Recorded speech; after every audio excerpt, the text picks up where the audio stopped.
I will never retire thanks to meeting people like Nicola, who's another idealist like myself. Well, after being in experimental diving in the RN and having become very, very interested in all forms of research and development, when I left the service, I started to look at the embryonic days of the computer industry. So I've moved from mainframes to bureaus to minis to micros, one of the first Apple dealerships in the UK, and became involved in healthcare technology. So as an idealist, I want to try and cure the NHS. Financially, it's extremely challenging, and Nicola accepted the fact that I'm really at the sharp end of very high risk, somewhat intoxicated by technology. And she said, that's all very well, Dick, but what you've got to do is get your personal finances right. And she's been extremely helpful in forming the right direction of travel.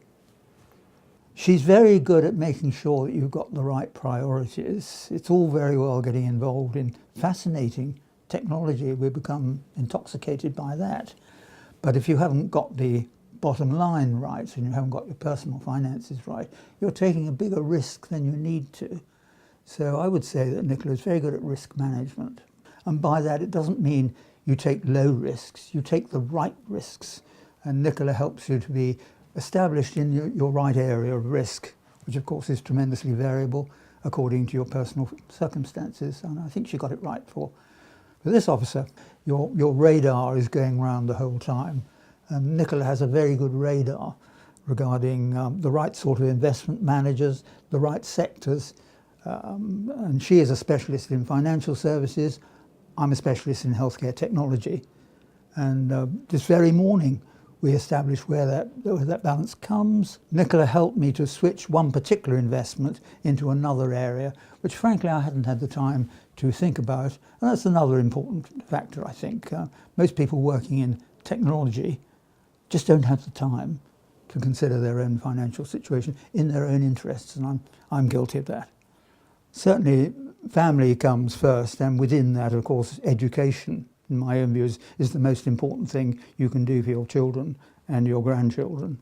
So if I can make a great success of business, I can do more in education. I think she's an excellent, sympathetic financial manager and analyst who really puts herself in your shoes, and other financial managers I've spoken to, especially in the banks, just don't do that.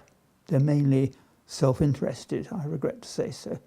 And I think Nicola is an idealist for her clients, so I can't ask for more than that.